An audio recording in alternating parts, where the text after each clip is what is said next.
प्यारे बच्चों, आज का हमारा टॉपिक है विज्ञान का अध्याय 9 पाठ 9 बल तथा गति के नियम। बल तथा गति के नियम, force and law of motion. Force and law of motion. बच्चों, आपने पिछली कक्षाओं में बल की एक सामान्य परिभाषा पढ़ते हुए आ रहे हैं कि धकेल अथवा खिंचाव को बल कहते हैं। हमारे पाठ का नाम क्या है? बल तथा गति के नियम। तो सबसे पहले हम बल के बारे में जानेंगे। पिछली कक्षाओं में आप पढ़ते आ रहे हैं धकेल अथवा खिंचाव को बल कहते हैं। तो सबसे पहले हम बल को परिभाषित करेंगे। तो हम हेडिंग डाल देते हैं बल और फोर्स। तो बल की परिभाषा लिखेंगे, बल वह बाह्य कारक है जो किसी गतिमान वस्तु को रोक देती है अथवा रुकी हुई वस्तु को गतिमान कर देती है। बल वह बाह्य कारक है जो किसी गतिमान वस्तु को रोक देती है अथवा रुकी हुई वस्तु को गतिमान कर देती है। बल को कैपिटल F से प्रदर्शित करते हैं। बल सदिश राशि है। बल बराबर होता है, बल का सूत्र होता है बल बराबर द्रव्यमान गुणे त्वरण। बल बराबर द्रव्यमान गुणे त्वरण। बल को कैपिटल F से प्रदर्शित करते हैं, द्रव्यमान को स्मॉल m से और त्वरण को स्मॉल a से। तो इस तरह से हो जाएगा आपका F equal m into a। तब आपको नेक्स्ट लाइन में मिल जाएगा F इक्वल टू ma। और बल की परिभाषा आप अपने स्वतः से भी बता सकते हैं कि बल वह बाह्य कारक है जो किसी वस्तु की स्थिति में परिवर्तन कर देता है या परिवर्तन करने का प्रयास करता है। तो बल की परिभाषा हमने पढ़ी, बल वह बाह्य कारक है जो किसी गतिमान वस्तु को रोक देती है अथवा रुकी हुई वस्तु को गतिमान कर देती है।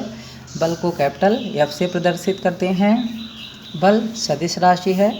बल का सूत्र होता है बल बराबर द्रव्यमान गुणे त्वरण।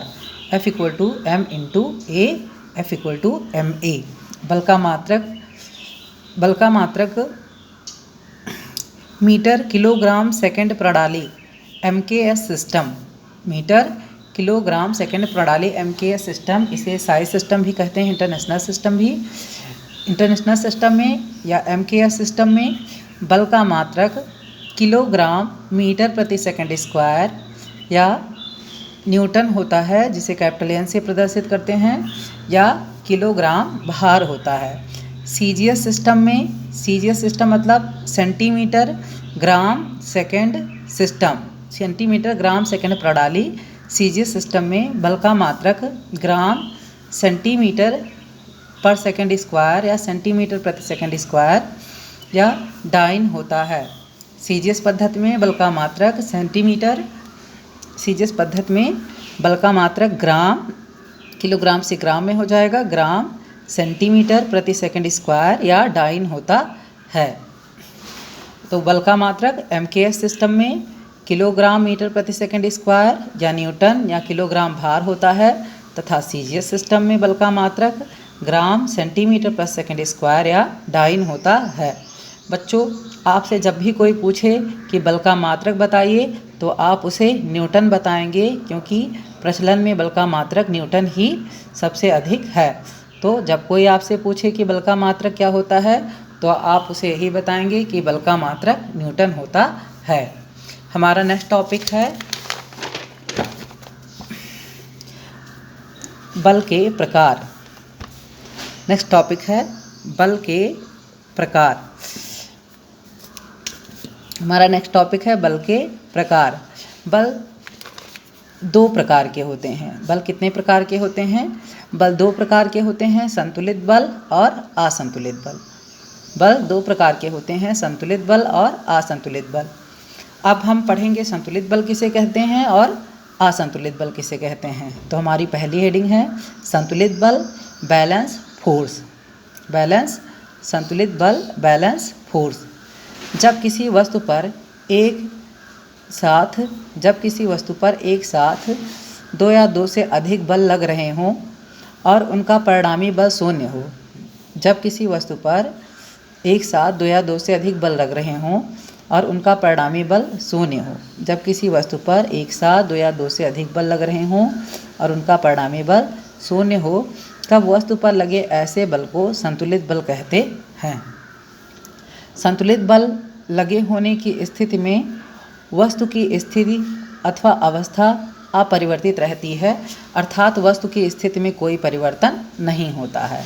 संतुलित बल जब किसी वस्तु पर एक साथ दो या दो से अधिक बल लगे रहे हों और उनका परिणामी बल शून्य हो, तब वस्तु पर लगे ऐसे बल संतुलित बल कहलाते हैं। संतुलित बल की लगे होने की स्थिति में वस्तु की स्थिति अथवा अवस्था में कोई परिवर्तन नहीं होता है, अर्थात वस्तु की स्थिति अथवा अवस्था अपरिवर्तित रहती है। हमारा अगला हेडिंग है असंतुलित बल। असंतुलित बल अनबैलेंस फोर्स। जब किसी वस्तु पर एक साथ दो या दो से अधिक बल लगे हों, जब किसी वस्तु पर एक साथ दो या दो से अधिक बल लगे हों तथा उनका परिणामी बल शून्य ना हो। जब किसी वस्तु पर इस प्रकार से दो या दो से अधिक बल लगे हों कि उनका परिणामी बल शून्य ना हो, अर्थात वस्तु की स्थिति, गति अथवा गति की दिशा परिवर्तन हो, अर्थात वस्तु किसी एक बल की दिशा में गति करने लगती है तो वस्तु पर लगने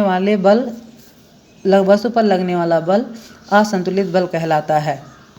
हम साफ साफ अपनी भाषा में कह सकते हैं कि जब किसी वस्तु पर दो या दो से अधिक जब किसी वस्तु पर दो या दो से अधिक बल एक साथ कार्य कर रहे हों और उनका परिणामी बल शून्य हो, तो वस्तु पर लगाया गया बल संतुलित बल कहलाता है। संतुलित बल की लगे होने पर वस्तु की स्थिति में कोई परिवर्तन नहीं होता है। और असंतुलित बल जब किसी वस्तु पर दो या दो से अधिक बल लगे हों और उनका परिणामी बल शून्य ना हो। जब किसी वस्तु पर दो या दो से अधिक बल लगे हों और उनका परिणामी बल शून्य ना हो, तो वस्तु पर लगे बलों को असंतुलित बल कहते हैं। असंतुलित बल के लगे होने पर वस्तु की स्थिति में परिवर्तन होता है, अर्थात वस्तु बल की दिशा में विस्थापित होती है। तो आज के लिए इतना ही। नेक्स्ट डे मिलेंगे। Thank you.